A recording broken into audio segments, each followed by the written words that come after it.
How's it going, guys, and welcome back to the channel. Today we've got another review. Today we're going to be reviewing this 2019 Jeep Grand Cherokee. Now this trim is actually the Laredo four-wheel drive trim, and initially at first look, like getting into it, I really love the interior design. I love just the overall feel of the car. It's extremely easy to drive. Everything that you would expect from a modern SUV, extremely predictable. Now in this, you do have a touchscreen infotainment system, and you can roll through media, the climate controls, the different seat controls like your heated seats, your heated steering wheel, the backup camera, all of that. You have different apps, navigation, it can connect to your phone through Bluetooth. So pretty much when it comes to interior features and creature comforts, this Jeep is definitely ticking off a lot of check boxes on lists of people that are looking for, you know, used modern SUVs that are a few years older, that maybe have, you know, dropped in value from a little bit from their dealership lots, that they can get cheaper yet still offer the same things as brand new SUVs. Now the Laredo trim is actually like the kind of starting trim when it comes to these 2019 Jeep Grand Cherokees, and they're starting like MSRP from factory back in 2019 was $31,945,000 US.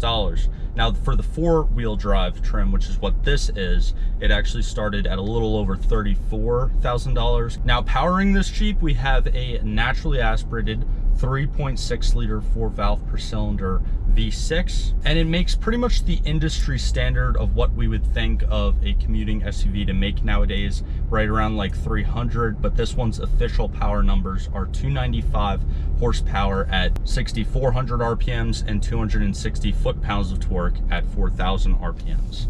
And also, considering that it is a naturally aspirated V8, it does make pretty good gas mileage as well.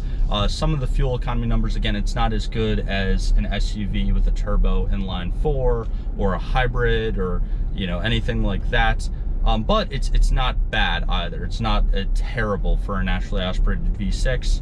It makes 19 miles per gallon during city driving and 26 miles per gallon during highway driving, for a combined average of around 21 miles per gallon. Now going back to the 3.6 liter V6 within this you know, Jeep Grand Cherokee, pretty much all the trims for this year of the Jeep Grand Cherokee had the same exact engine, had the same exact 8-speed automatic transmission that's, you know, found in this thing, except for the SRT, which essentially had the same 6.4 liter or 392 V8 that was found in like the Scat Pack Chargers and Challengers, and obviously the top of the line Trackhawk, which we all know has that insane 6.2 liter supercharged Hellcat engine in it. And also, speaking about the transmission, this 8-speed auto, you can basically just, if you have it down in drive, you can, you know, kind of click the stick over to its left and you can go through the gears manually, and it's very easy to work. And kind of stepping on it now, it definitely moves for something only making, you know, around 290 horsepower that is this weight and this size.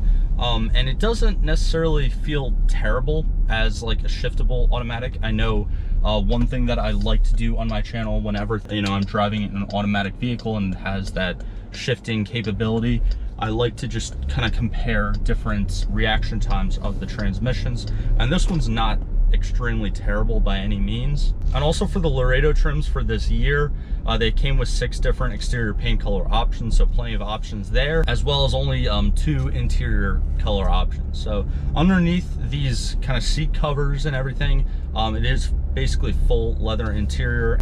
And then also, like, underneath all like kind of like the fake kind of carbon fiber covers that the owner has on this, it's pretty much like silver, I believe, all the way around from like the door cards to the border around the infotainment system. And I also kind of wanted to talk about that because essentially, I mean, this is a factory vehicle, it's stock, it's not like it's modified or anything. It's not like the owner put like an exhaust on it or something silly, which again, in a V6, it's why I don't understand why some people would do that, but again, to each his own.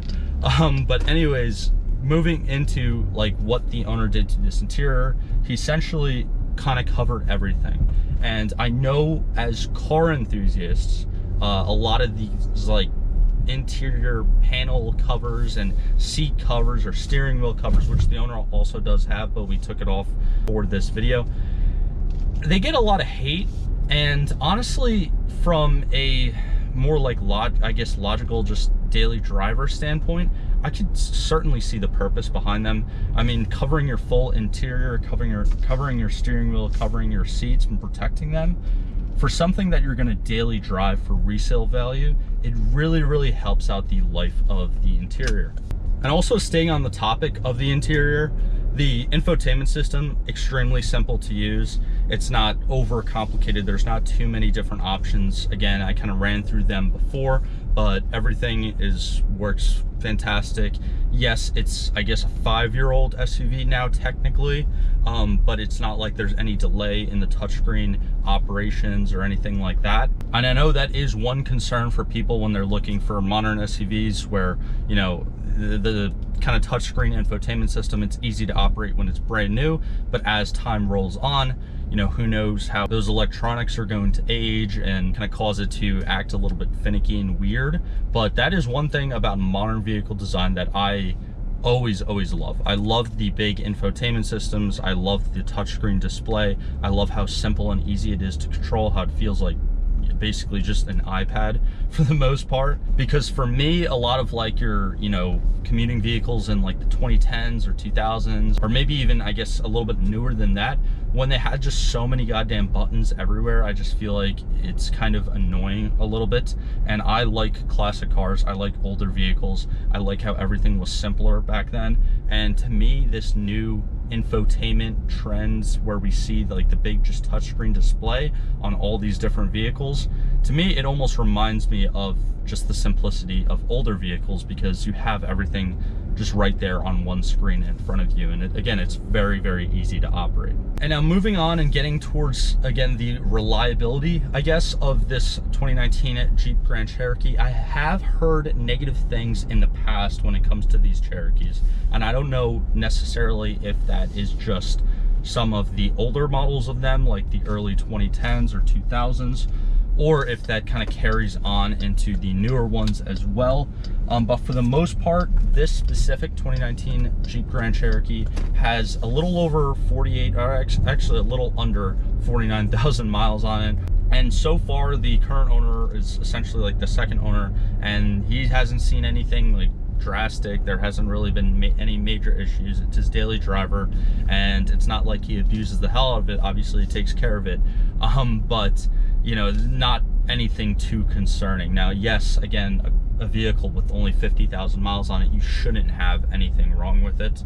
But I just figured I'd add that in there for any of you out there that are looking at a used, you know, kind of Grand Cherokee that has a couple years on it, like the one in this video. And now moving on to a similar topic and talking about safety, I actually went ahead and looked at the different crash ratings from IIHS, and honestly it performed very well in the different crash tests.